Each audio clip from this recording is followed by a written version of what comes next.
యేసుక్రీస్తు పరిశుద్ధ నామానికి మహిమ కలుగునుగాక. నిరాశకు గురైనప్పుడు అనేటువంటి అంశాన్ని అనుదిన వాహినిలో నేడు మనం అధ్యయనం చేద్దాం.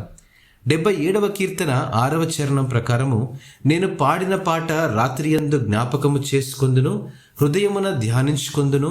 దేవా, నా ఆత్మ నీ తీర్పు మార్గము శ్రద్ధగా వెదకెను. శ్రమల రోజులన్నీ ప్రార్థన రోజులుగా ఉండాలి.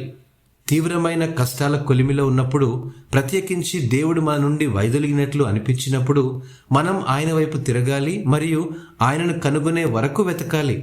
కొన్నిసార్లు ఓదార్పునిచ్చే కొన్ని సందర్భాలు మనకు వ్యతిరేకంగా పనిచేస్తున్నప్పుడు, మనం తీవ్ర నిరాశలో ఉన్నప్పుడు దేవుని వెతకడం కంటే మరొకటి లేదండి.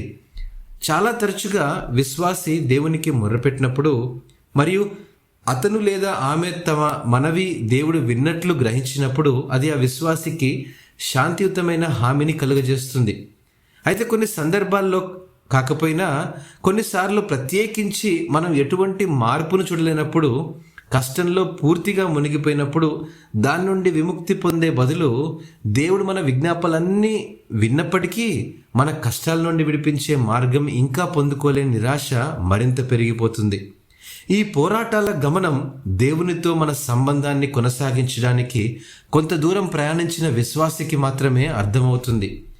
దేవుని విశ్వసనీయతను గుర్తించుకోవడం అనేది మన ఆరాధనను గురించి నేర్పించే ప్రధానమైనటువంటి బైబిల్ ఆదేశాలు. భవిష్యత్తు కోసం దేవునిపై మన విశ్వాసానికి అది ఆజ్యం పోస్తుంది. మీరు గతంలో దేవుని విశ్వసనీయతను గుర్తించినప్పుడు మీరు రేపటి కోసం నిరీక్షణతో అలసిపోయిన మీ హృదయాన్ని పరిష్కరిస్తారు. నేనంటాను, భవిష్యత్తు కోసం మీ ఆశను రేకెత్తించడానికి మీ ఆలోచనలు దారి మళ్లించే మార్గాన్ని ఎంచుకోండి. అప్పుడు మీ ఆలోచనల్లో దేవుని కృపగల కొత్త కోణాన్ని చవి చూస్తారు. ఇటు మాటలను దేవుడు ఆశీర్వదించునుగాక. ఆమెన్.